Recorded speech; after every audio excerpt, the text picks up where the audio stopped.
प्रभु यीशु मसीह के मधुर और सामर्थ्य नाम में आपको जय मसीह की। डेली बाइबल संदेश में आपका हार्दिक स्वागत है।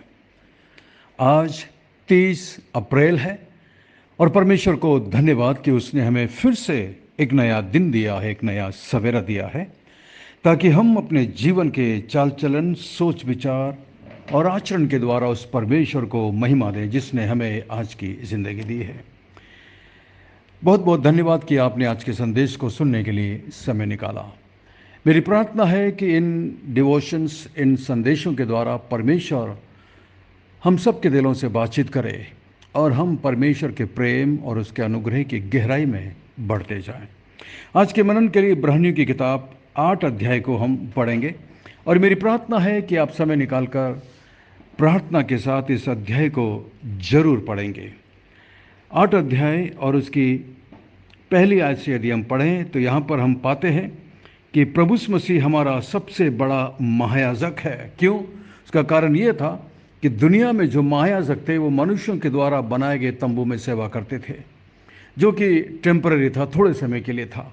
लेकिन प्रभु यीशु मसीह मनुष्यों के द्वारा बनाए गए तंबू में नहीं, परमेश्वर के द्वारा बनाए गए पवित्र स्थान और उस सच्चे तंबू का सेवक हुआ, जिसे किसी मनुष्य ने नहीं वरन परमेश्वर ने खड़ा किया था। दूसरी आयत में लिखा है, इसलिए प्रभु यीशु मसीह हमारा सबसे बड़ा महायाजक है।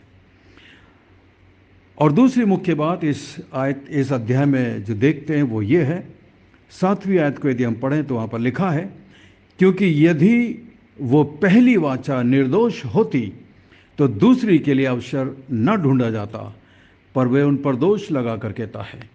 परमेश्वर ने पुराने नियम में इजरायली लोगों के बाप दादाओं से, यानी कि अब्राहम, इसहाक, याकूब, इन लोगों से परमेश्वर ने जो प्रतिज्ञा की थी, जो वाचा बांधी थी, वो वाचा परमेश्वर ने आगे चलकर उसे हटा दिया। उसका कारण ये था क्योंकि उसमें कमी थी। जिन लोगों के साथ ये वाचा बांधी थी, उनके बाद जो लोग आए उन्होंने अपने दिल मन कठोर कर लिए और उन्होंने उस वाचा को पूरा नहीं किया। यानी कि नई वाचा पुरानी वाचा के समान नहीं थी। पुरानी वाचा पत्थर की 2 पटियों पर लिखी गई थी, जैसा कि निर्गमन की किताब में हम देख सकते हैं। इस तरीके से परमेश्वर यहाँ पर पुरानी वाचा में गलती निकालकर, उसके अंदर कमी निकालकर एक नई वाचा परमेश्वर अपने लोगों के साथ बांधते हैं। इस वाचा की खासियत ये थी कि इस वाचा में प्रभु यीशु मसीह परमेश्वर और मनुष्यों के बीच में खड़े होते हैं। कितनी अद्भुत बात है, क्योंकि हम मनुष्य हैं, हम परमेश्वर के साथ उस वाचा को कभी भी पूरी नहीं कर पाते, उसके नियम को हमेशा पूरा मान नहीं पाते। इसलिए परमेश्वर ने प्रभु यीशु मसीह को साथ में लाकर खड़ा किया और नए नियम के अंदर प्रभु यीशु मसीह नई वाचा हमारे लिए ठहरा है। जैसा कि 9 और 10 आयत में हम पढ़ते हैं, वहाँ पर मुख्य तौर पर नई वाचा और पुरानी वाचा के बारे में लिखा गया है। दोनों में फ़र्क है। पुरानी वाचा पत्थर के 2 पटियों पर लिखी गई थी, जो नियम परमेश्वर ने लिख करके दिए थे। नई वाचा लोगों के हृदय में लिखी गई है। जैसा कि हम यहाँ पर पढ़ते हैं, परमेश्वर कहता है कि मैं अपनी व्यवस्था को उनके मनों में डालूंगा, 10 आयत में, और उनके हृदय पर लिखूंगा और मैं उनका परमेश्वर ठहरूंगा। देखा, ये एक नई तरीके से, इसीलिए नया नियम के अंदर प्रभु यीशु मसीह कहते हैं, पवित्र आत्मा तुम्हें मेरी बातों को याद दिलाएगा। पुराने नियम की तरह आप किसी को बैठाकर परमेश्वर के वचन को रटने की जरूरत नहीं है।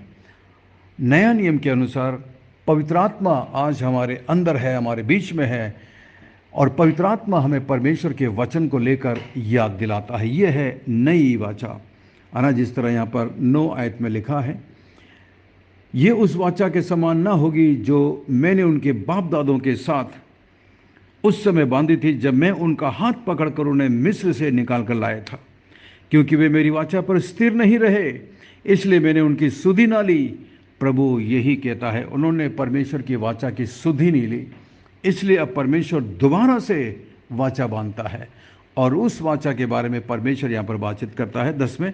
फिर प्रभु कहता है कि जो वाचा मैं उन दिनों के बाद इज़राइल के घराने के साथ बांधूंगा वो ये है कि अपनी व्यवस्था को उनके मनों में डालूंगा और उसे उनके हृदयों पर लिखूंगा, और मैं उनका परमेश्वर ठहरूंगा और वो मेरे लोग होंगे। तो यह है एक नई तरीके से यहूदी लोग परमेश्वर के बारे में और उसके वचन के बारे में एक दूसरे को पुराने नियम में लिखी बातों को सिखाते थे, याद करवाते थे, रटते थे। परंतु नई वाचा के अंतर्गत प्रत्येक विश्वासी अपने अंदर भीतर निवास करने वाले पवित्र आत्मा के द्वारा परमेश्वर को व्यक्तिगत रूप से जानेगा, एक संबंध रखेगा, उसके आज्ञाओं को समझेगा, क्योंकि पवित्र आत्मा का काम यह है। जिस प्रकार संतान अपने मानवीय पिता को जानते हैं, उसी प्रकार हम विश्वासी लोग अपने स्वर्गीय पिता को जान पाएंगे। एक नया संबंध, एक नया रिश्ता स्थापित होगा पवित्र आत्मा की वजह से। पुराने नियम के अंदर पवित्र आत्मा की बात नहीं थी, लेकिन नया नियम में परमेश्वर का पवित्र आत्मा अब लोगों के मनों में वास करता है। पिन्तेकुस्त के बाद ये शुरू हुआ। पिन्तेकुस्त के बाद पवित्र आत्मा इस संसार के अंदर आया, एक नई वाचा लोगों के साथ बांधी गई, और उस नई वाचा में मैं और आप जुड़ जाते हैं। नया नियम का मतलब ही एक नई वाचा है। पुराना नियम का मतलब है ओल्ड कवर्नेंट, यानी कि पुरानी वाचा।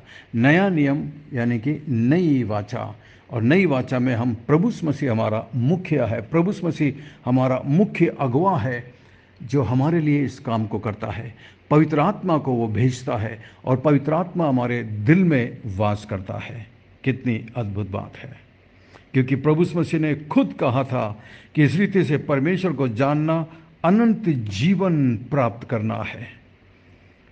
12वीं आयत को यदि आप पढ़ेंगे, वहां पर लिखा, क्योंकि मैं उनके अधर्म के विषय में दयावंत होऊंगा और उनके पाप को फिर स्मरण नहीं करूंगा। नई वाचा के अंतर्गत हमारे पाप क्षमा किए जाते हैं, वे बिल्कुल पूरी तरीके से हटा दिए जाते हैं।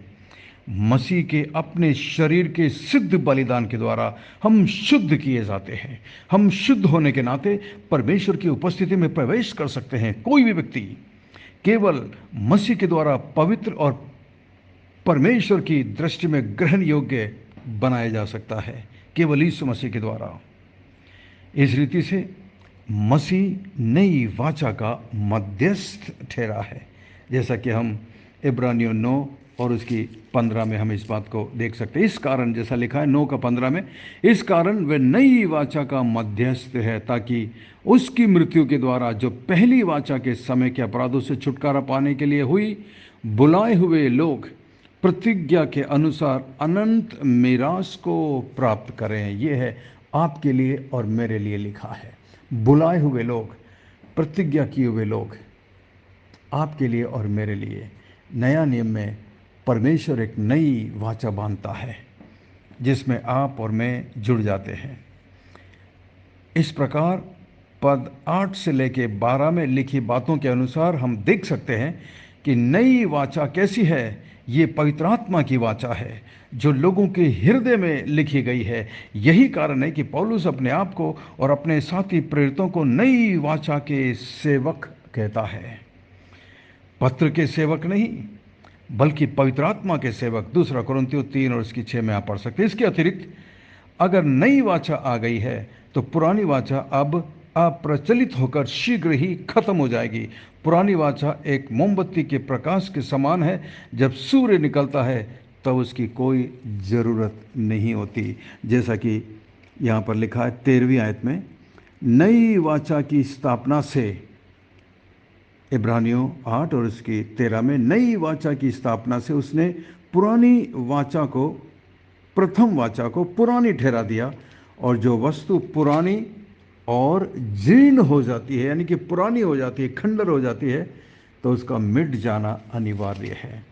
इसीलिए हम पुराने नियम के रीति रिवाज, पुराने नियम के जो धार्मिक रीति रिवाज हैं, आराधना के जो रीति रिवाज हैं, बलिदान के जो रीति रिवाज हैं, उन्हें हम नहीं मानते। क्यों? 8 अध्याय और इसकी 13 में साफ लिखा है।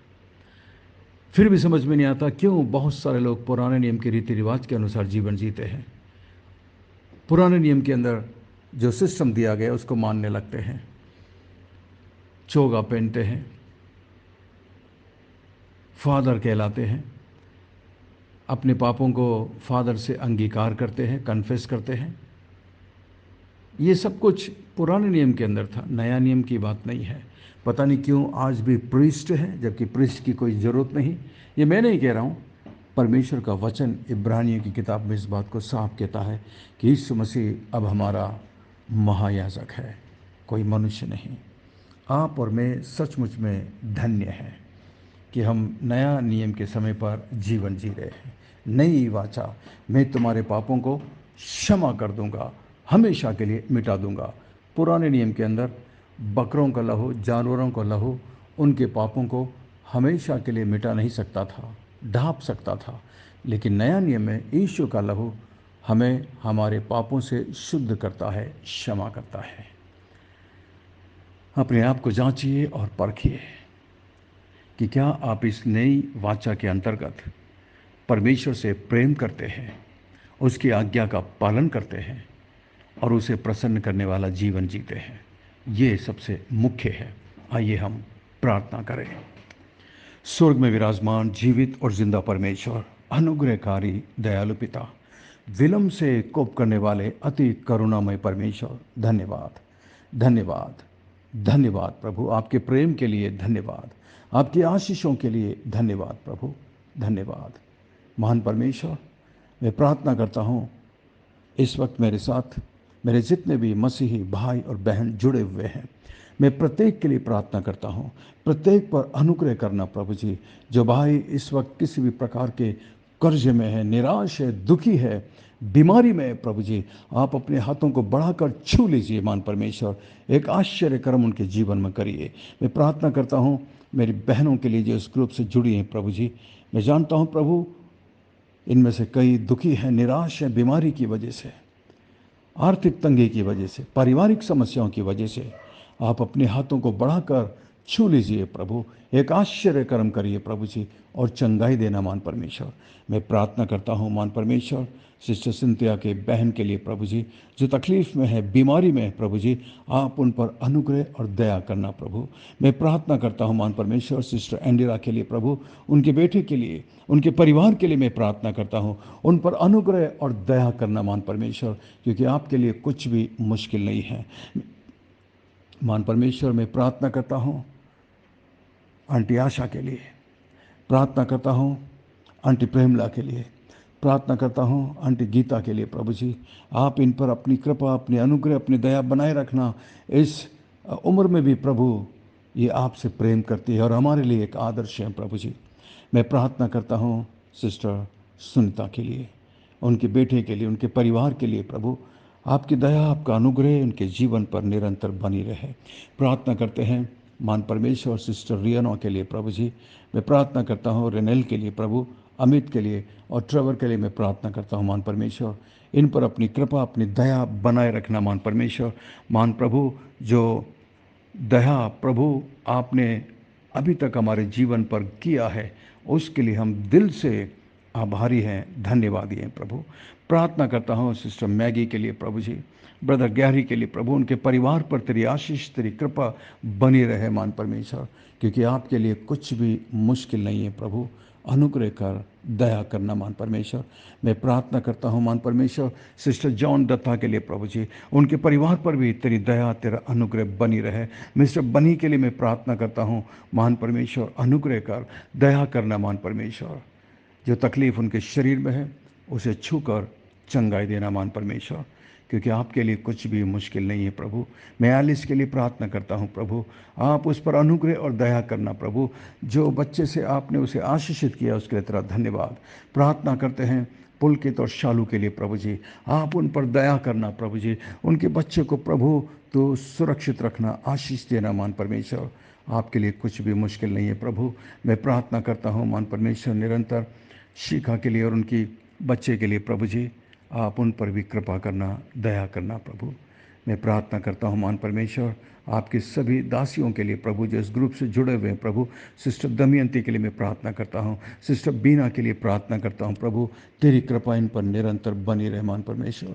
सिस्टर कुंडा के लिए भी मैं प्रार्थना करता हूँ, आप उन पर अपनी कृपा करना प्रभु, अपनी दया करना मान परमेश्वर।